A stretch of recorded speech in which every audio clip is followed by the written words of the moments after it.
Assalamualaikum Ibu Dina. Gimana kabar Ibu Dina? Alhamdulillah baik. Sehat Ibu Dina hari ini ya? Oke Ibu Dina, ini sengaja saya datang ini mengenai Ibu Dina karena ada suatu hal yang ingin didiskusikan terkait dengan pembelajarannya Ibu Dina di kelas. Nah, tapi sebelumnya Ibu Dina ngajarnya di kelas berapa? Ngajarnya ada di kelas 10 sama kelas 11 Pak ya. Berarti ada kelas 10, ada juga di kelas 11. Baik. Mata pelajaran Bu Dina apa? Bahasa Indonesia. Bahasa Indonesia. Nah, ini rencananya nanti kita kan saya mau pengen lihat Ibu Dina itu mengajarnya seperti apa. Nah, rencana nanti pas waktu ngajarnya ngajar di kelas 10 atau di kelas 11 nya? Di kelas 10 aja. Di kelas 10 aja? Iya. Baik, kelas 10. Oke. Di kelas 10 itu kalau boleh tahu untuk sekarang ini kurikulumnya kurikulum merdeka atau masih kurikulum 13 materi yang di kelas 10? Oh, masih di kelas 10 udah kurikulum merdeka. Berarti udah kurikulum Ya, merdeka ya? Baik. Apa tujuan dari ini pembelajaran yang akan Ibu Dina sampaikan nanti pas masuk di kelas 10 tadi ya? Iya, di kelas 10 nanti. Salah satunya yaitu ada tentang menulis teks laporan hasil observasi, Ustaz. Menulis teks laporan hasil observasi. Oke. Menulis teks laporan observasi. Iya. Ada lagi? Observasi. Kalau itu satu materi itu, Ustaz. Berarti satu materi ya? Satu materi. Oke. Itu materinya kalau menulis, setelah itu nanti mereka akan mengevaluasi apa yang ditulis. Nah, mengevaluasi lagi, Ustaz. Mengevaluasi. Berarti mengevaluasi dari laporan observasinya. Yang ditulisnya itu, dua itu saja, Ustaz.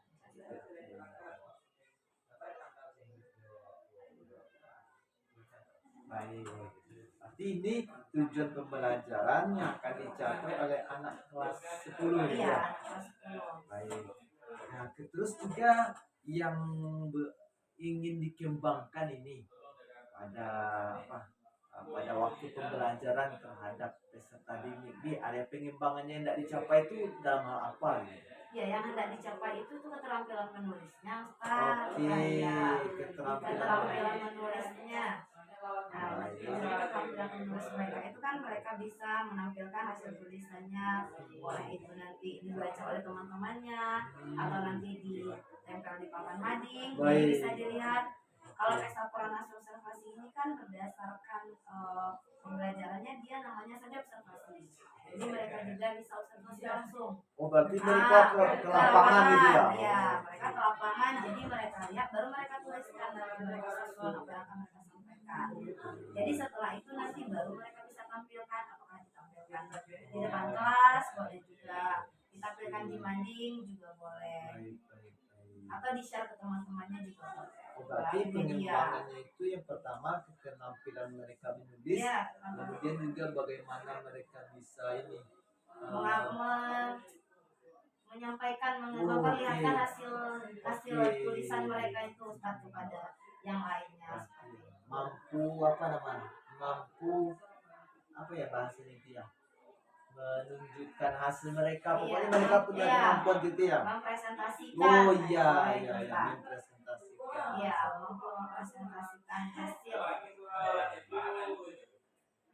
hasil dari teks laporan observasinya. Iya. Pokoknya hasil lah. Iya, hasilnya. Jadi dua itu saja nih area pengembangan yang hendak dicapai dari tujuan pembelajaran tadi, yaitu menulis teks laporan. Tentunya mereka ada keterampilan menulis sendirinya. Kemudian ketika mengevaluasi teks laporan observasi ini, ketika itu kalau mengevaluasi ketika temannya menampilkan hasil tulisannya, nanti teman sejawatnya yang mengomentari apakah kekurangannya, karena kan nanti menulis teks laporan hasil observasi ini sesuai dengan struktur itu dari kaidah pembahasan yang benar. Baik, Nah, baik, baik, jadi nanti baik. akan dievaluasi oleh teman sejawatnya. Berarti kepribadiannya juga bisa dilihat Bisa, di situ ya. bisa. Oke, baik, itu berarti juga. Nanti mereka mengevaluasi sendiri hasil tulisannya, juga evaluasi oleh teman sejawatnya. Oke, baik. Oh, ini ada pengembangan dalam apa? Dalam hal perilaku juga ada ya, karena mereka nanti apa? Yang satu mengomentari yang lainnya. Iya. Baik. Strategi yang Ibu Dina siapkan ini untuk materi pembelajaran ini termasuk dalam menulis teks laporan observasi. Strateginya yang pertama itu berarti kita tuh observasi langsung, mereka mau observasi apa, sebaiknya kita observasi langsung. Mereka lihat mereka mau menulis tentang apa. Misalnya mereka mau menulis tentang tanaman buah naga, jadi mereka observasi langsung. Salah satunya. Berarti strategi yang disiapkan itu melalui observasi langsung yang pertama. Baik. Selain melalui observasi langsung, nanti mereka juga diperlihatkan video. Oke. Ya, jadi diperlihatkan video. Jadi ada media pembelajarannya melalui video. Iya, media pembelajarannya. Dan terakhir nanti kita bisa diskusi kelompok ketika mereka mengevaluasinya. Oke, oh iya tadi pas mereka mengevaluasi nanti atau presentasi juga ya, diskusi kelompok.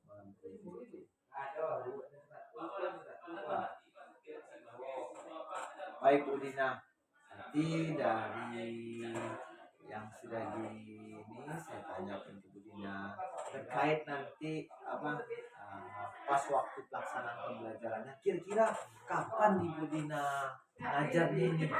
Oh, ngajarnya boleh kalau sekarang kan hari Senin, boleh hari besok juga boleh. Oke. Ya, atau hari Rabu. Ya, kita buat jadwal.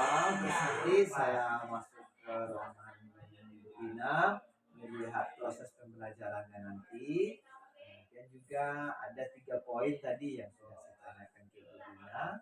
Yang pertama tentang tujuan pembelajaran, ada jawabannya dan titik terangnya. Kemudian ada pengembangan tadi, berarti fokus kepada keterampilan mereka menulis. Dan juga strateginya ya observasi langsung. Bisa jadi mereka nggak selalu di dalam kelas kan? Iya, mereka keluar ke nanti. Oh gini, kalau laporan observasi ini mereka melihat apa saja? Oh, mereka berarti mau observasi langsung. Terserah apa saja. Misalnya mereka mau observasi tanaman buah naga, berarti apa yang ada di tanaman itu? Ini ada observasinya. Nanti ada laporannya. Iya, ada laporannya setelah itu. Baik Bu Dina, terima kasih atas waktunya. Sama-sama. Dan nanti kita bertemu lagi ketika Ibu Dina pas waktu mengajarnya. Iya. Itu saja Bu Dina, makasih Bu Dina. Iya, sama-sama. Assalamualaikum warahmatullahi wabarakatuh. Waalaikumsalam. Sama-sama.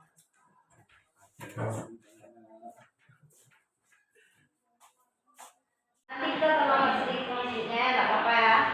Kita pergi sholat di dalam masjid lagi.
Pinjam pena sebentar lah.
Assalamualaikum warahmatullahi wabarakatuh. Waalaikumsalam warahmatullahi wabarakatuh.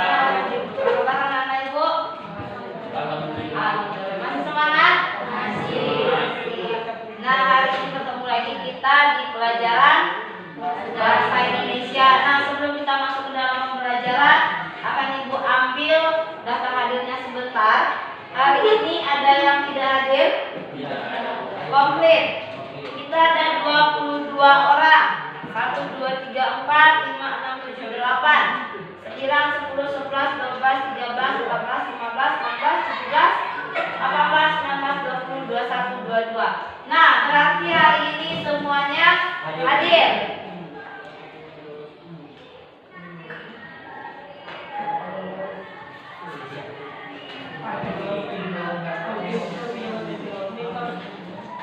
Nah, hadir semuanya ya. Nah, hari ini kita akan melanjutkan pembelajaran. Sebelumnya kita sudah membahas mengenai struktur dan kaidah kebahasaan, cara meringkasnya.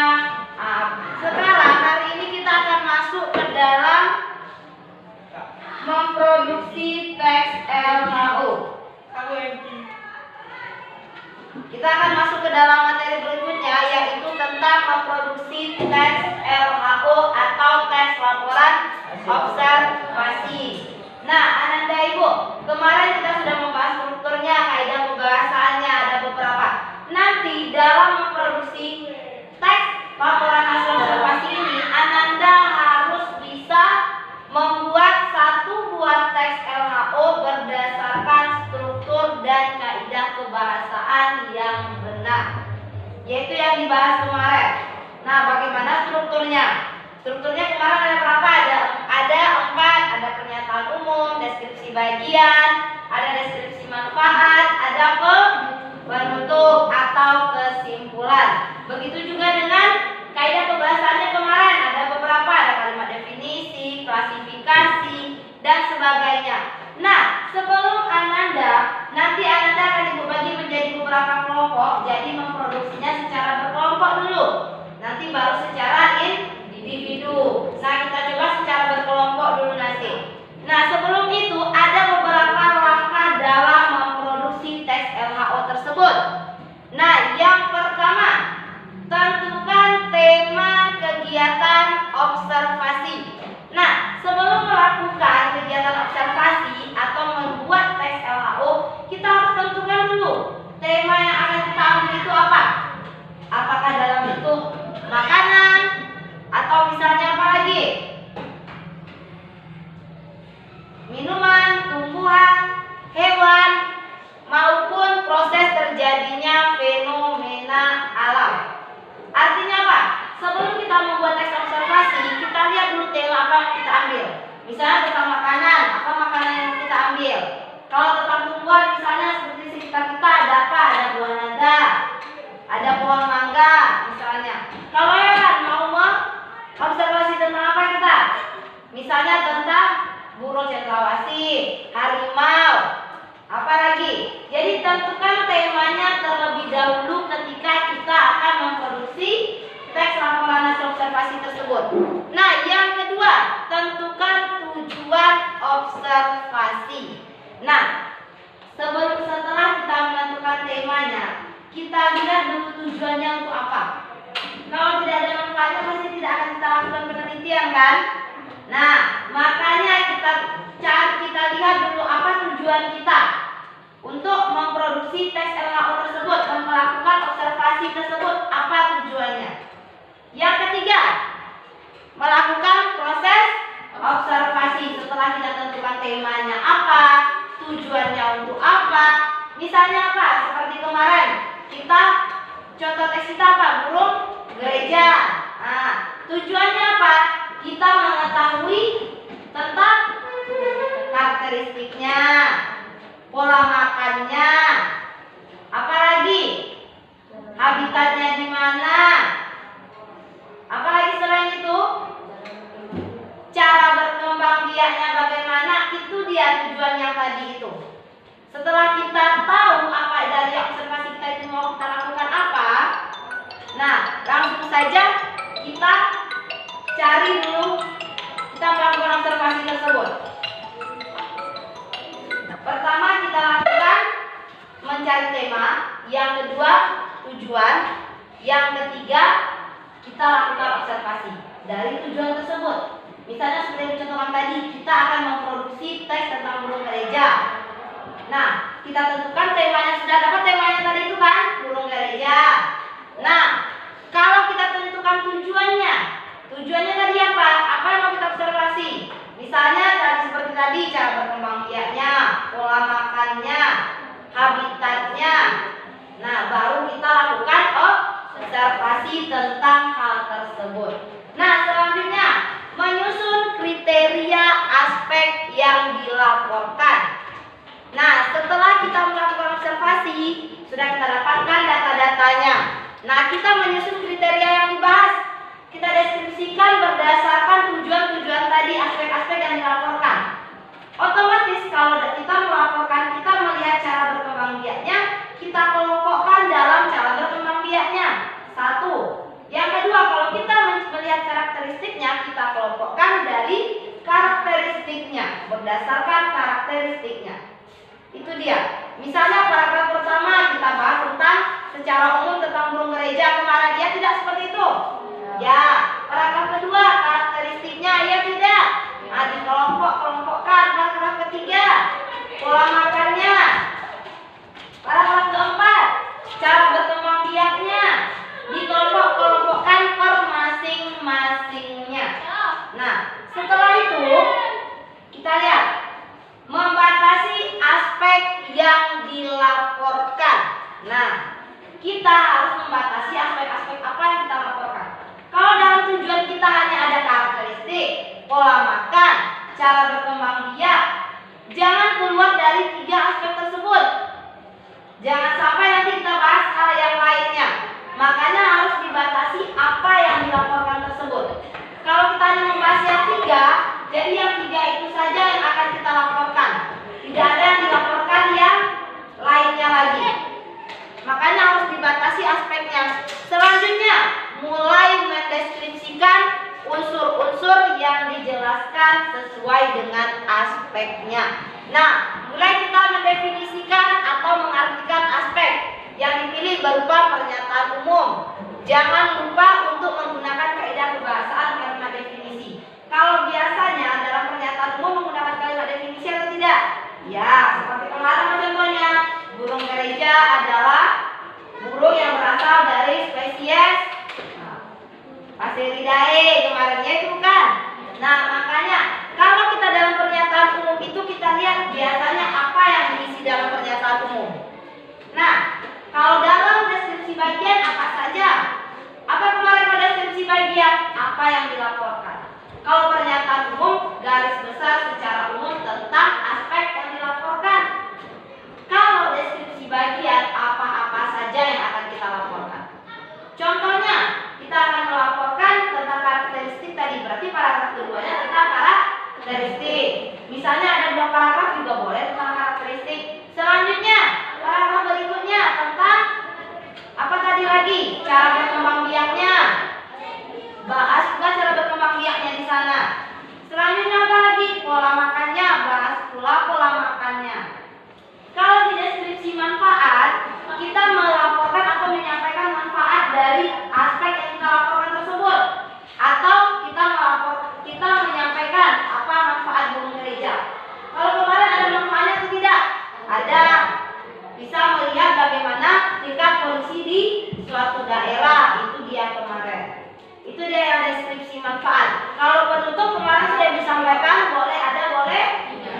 itu yang bersifat opsional.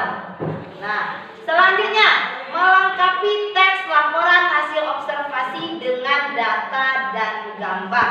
Nah, setelah kita buat definisi aspeknya yang dipilih apa, tambahkan data-datanya. Kita tambahkan data-data apa? Misalnya kalau gambar, kemarin ada gambar nggak di teks tersebut? Ada, kita tambahkan gambar. Ada nggak data-datanya? Ada. Menurut penelitian, ada kemarin kan? Ada.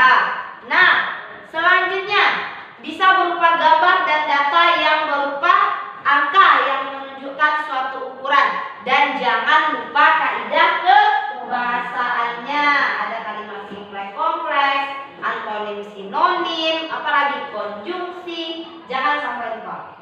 Nah, yang terakhir ada dari cara memproduksi yang terakhir apa dia? Membuat simpulan hasil observasi.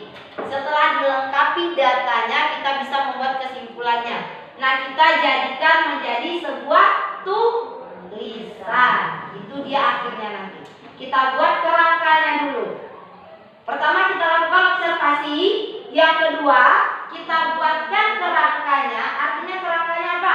Kita pilih per aspek yang tadi apa saja yang mau kita laporkan. Setelah kita buat per aspek, kita susun berdasarkan strukturnya. Jangan sampai nanti yang di deskripsi bagian jadi di pernyataan umum, yang pernyataan umum di deskripsi bagian. Ada pertanyaan? Tidak. Nah, sekarang Ananda Ibu akan Ibu bagi menjadi beberapa kelompok untuk membuat satu buah teks laporan hasil observasi. Nah, kalau Ananda mau observasinya keluar boleh, atau misalnya kita searching di HP saja, di dalam ruangan juga boleh. Ini per kelompok. Nah, akan Ibu bagi, kita ada 22 orang, akan Ibu bagi menjadi 5 kelompok. Berarti ada yang 4 orang, ada yang 5 orang. Nah, seperti biasa Ibu bagi berdasarkan hitungan saja. Nah, Ibu hitung ya. Ingat, nampak nanti ya siapa hitungan yang Ibu sampaikan. Nah, 1, 2, 3, 4. 1, 2, 3, 4. 1, 2, berapa tadi? 5. Maaf Ibu. Jadi mana jadi 1, 2, 3. 1, 2, 3, 4. Nah, Ibu hitung ya. Oke, berarti 1 sampai 5. Nah, 1, 2, 3, 4, 5 dan 1, 2, 3, 4, 5. 1, 2, 3, 4, 5. 1, 2, 3, 4, 5. 1, 2. Nah, yang seperti biasa kalau kelompok 1 dengan kelompok 1, kelompok 2 dengan kelompok 2 dan berikutnya. Tidak ada suara ketika menggeser kursi, Ibu tunjukkan. Di sini kelompok 1, 2, 3, 4, 5. Silakan kelompok 1 tunjuk tangan. Dan silakan berdiri kelompok 1. Nah, di sini duduknya berarti. Kelompok 2 mana? Nah, di situ tempat duduknya. Kelompok 3. Nah, di sini. 4. Nah, di sini kelompok 4. Ini ada. Kelompok 5 di belakang berarti. Silakan, tidak ada suara susul. Ya, 4 aja.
tujuan.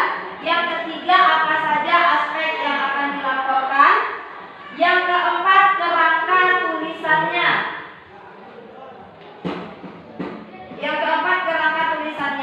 Yang kelima, baru teks utuhnya di lembar kedua. Nah, ada yang ditanyakan? Tidak, silakan Ananda Ibu berdiskusi. Kalau Ananda mau melakukan observasi keluar, dipersilakan. Atau misalnya Ananda observasi secara tidak langsung. Observasi kemarin ada dua, boleh langsung, bisa tidak langsung. Kalau yang secara langsung itu mana? Kita langsung melihat ke aspek yang akan dilaporkan itu apa. Yang kedua, secara tidak langsung Anda bisa melakukan pengamatan dari internet. Boleh langsung, boleh tidak langsung. Nah, silakan Anda Ibu mulai bekerja sama dalam kelompoknya. Nanti dalam prosesnya juga akan Ibu ambil nilainya. Siapa saja yang bekerja, siapa yang manual. Jelas? Nah, silakan Ananda Ibu mulai berdiskusi. Nanti akan kita tampilkan di depan kelas.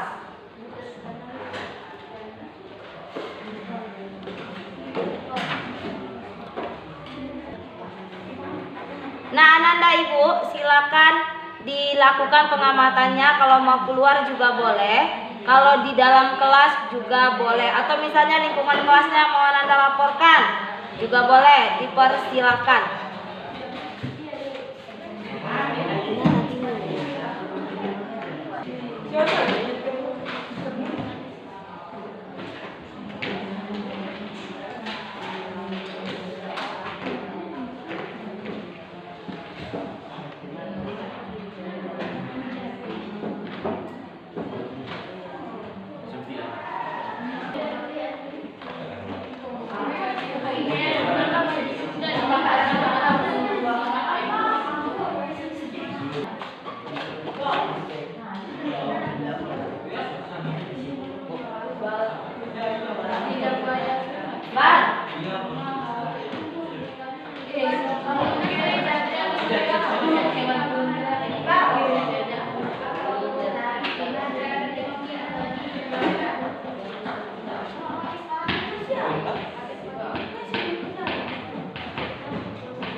Silakan lanjutkan pekerjaannya di rumah. Akan kita tampilkan minggu depan di depan kelas masing-masing per kelompok. Silakan dilanjutkan di rumah. Nah, sekarang sebelum kita tutup, silakan Ananda kembali ke tempat duduknya masing-masing dan duduk mejanya tanpa bersuara.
dikumpulkan masing-masing kelompok di depan kelas untuk mempresentasikan hasil diskusinya. Nah, sekarang silakan disiapkan terlebih dahulu baru kita ke kelas. Silakan. Seluruhnya siap, gerak. Hormat, gerak. Tiga, gerak. Mungkin dapat kita membaca hamdalah.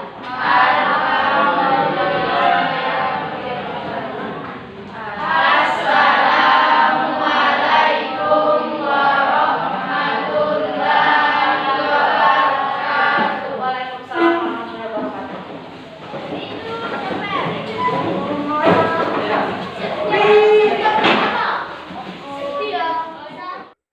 Assalamualaikum Ibu Dina.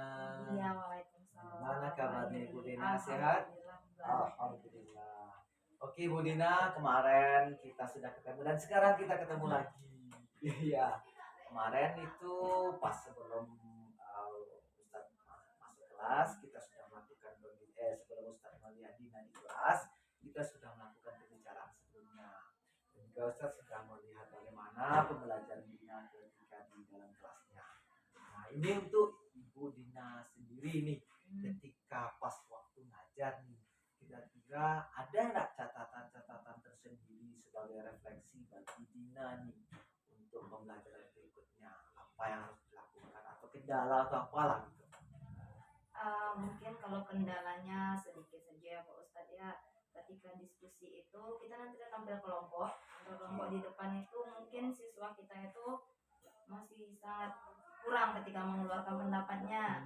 Kalau yang Dina apresiasinya kan kemarin ada observasi langsung, Iya. jadi anak-anak itu lebih suka dia langsung melihat observasi langsung keluar, jadi mereka lebih mudah untuk mengeluarkan kata-katanya ketika menulis teksnya tersebut. Lebih cenderungnya lebih maunya cenderungnya, keluar ya. iya, lebih bagusnya observasi langsung itu bagusnya diapresiasi kalau yang itu Ustaz. Tapi ketika mereka mau menyampaikan pendapatnya nunjuk-nunjuk semuanya Ustaz, jadi mungkin gugup sebenarnya Ustaz. Iya. Seperti itu. Karena musik grogi dengan temannya, Iya, sesama temannya. temannya. Tapi kalau luar mereka lebih leluasa. Iya, Ya. mereka meluangkannya di tulisan itu lebih bagus kalau observasi langsung. Tapi ketika mau menyampaikannya mungkin terkendala gugup mungkin Ustaz atau grogi seperti itu. Kalau tujuan pembelajarannya kira-kira tercapai menurut Bu Dina kemarin? Sebenarnya tercapai Ustaz, hanya sedikit kurang mengeluarkan pendapat saja siswanya. Kalau ini tercapai karena mereka tujuan pembelajarannya kan mereka menulis teks laporan hasil observasi. Ya. Jadi kalau tujuannya itu tercapai Ustaz. Sebenarnya. Karena dia menulis. Baik. Nah, berarti kalau dilihat Ibu Dina itu sekarang bisa tahu bahwa anak ini lebih suka ketika dia langsung ke lapangannya. Iya. Lebih cenderung mereka mengeluarkan pendapatnya itu Iya, ketika dengan observasi langsung. observasi langsung. Untuk RPP Ibu Dina gimana? Itu RPP-nya sudah terdiferensiasi kan? Sudah, oke, diferensiasi. Kemarin juga saya sudah lihat diferensiasinya sudah membuat diferensiasi, kontennya sudah ada, prosesnya juga ada, produknya juga ada, hasil dari observasi mereka. Untuk ini nih tindak lanjutnya kira-kira Ibu Dina untuk proses pembelajaran berikutnya apa sih yang harus Ibu Dina fokus untuk kembangkan? Mungkin karena Dina jurusan Bahasa Indonesia, kita belajar Bahasa Indonesia mungkin lebih fokusnya kepada ketika siswa berbicara, Pak Ustaz. Jadi lebih sering mungkin untuk dari sini sampai ke depannya nanti anak-anak itu lebih sering diminta untuk berbicara di depan kelas boleh. Jadi dia lebih mudah berkomunikasi seperti itu Pak Ustaz. Jadi lebih sering dilaksanakan diskusi. Jadi mereka lebih sering juga presentasi di depan. Jadi mereka tidak gugup, mereka suka juga berbicara. Di halayak ramai itu saja mereka gugup di cuman 20-an orang, apalagi nanti kalau di depan teman-teman satu sekolah. Jadi lebih berfokusnya ke membiasakan diri tampil dan juga keterampilan berbicaranya. Jadi di kelas tuh kadang-kadang ada juga yang berbicara selain bahasa Indonesia gitu. Apa? Di kelas itu. Oh, di kelasnya. Kan tadi pengennya agar mereka lancar nih. Lancar nih. Karena bahasa Indonesia nih. Betul. Nah, itu mungkin salah solusi lain cara agar mereka ini lebih sering menggunakan bahasa Indonesianya apa selain itu? Kalau selain itu sebenarnya kalau Dina biasakan di kelas ya Pak Ustadz, Dina lebih membiasakan sama siswa itu memang berbicara bahasa Indonesia. Oke, berarti gurunya Iya, mulai dulu. gurunya mulai dulu seperti itu. Setuju. Luar biasa. itu. Karena kalau kita yang bawa bahasa daerah tuh siswanya otomatis jawabnya bahasa daerah. Makanya kita biasakan mereka memakai bahasa Indonesia. Jadi ya ajak dia bahasa Indonesia agar dia jawab bahasa Indonesia juga. Luar biasa. Emang hebat Ibu Dina ini ya. Ternyata Ibu Dina berbahasa Indonesia juga tidak hanya sekedar dalam pembelajarannya saja, bahkan dalam praktek sehari-harinya mereka ini diajarkan agar mereka bisa lebih mahir dan terbiasa nanti. Dan mereka juga di luarnya nggak gugup lagi ya. Iya. Ya, mereka nggak di sini aja nanti. Iya, ya. karena mereka apalagi kita siswa SMK Pak Ustadz, nanti Iya. mereka akan PL tidak di kampungnya Oh sendiri. iya. Terima kasih. Oke Bu Dina. Terima kasih untuk waktunya. Nah, pada proses pasca observasi ini dan juga mudah-mudahan kedepannya harapan-harapan serta juga keinginan-keinginan Ibu Dina termasuk saya sendiri ini Ya, bisa amin. tercapai, dan juga tadi tentang anak-anak kita yang lebih fokus untuk belajar bahasa Indonesia itu dengan ada teladan nih dari gurunya yang juga menggunakan bahasa Indonesia, saya yakin juga itu muridnya juga akan ikut bisa berbahasa Indonesia baik. Oke, terima kasih Bu Dina itu saja. Terima kasih atas waktunya. Ya.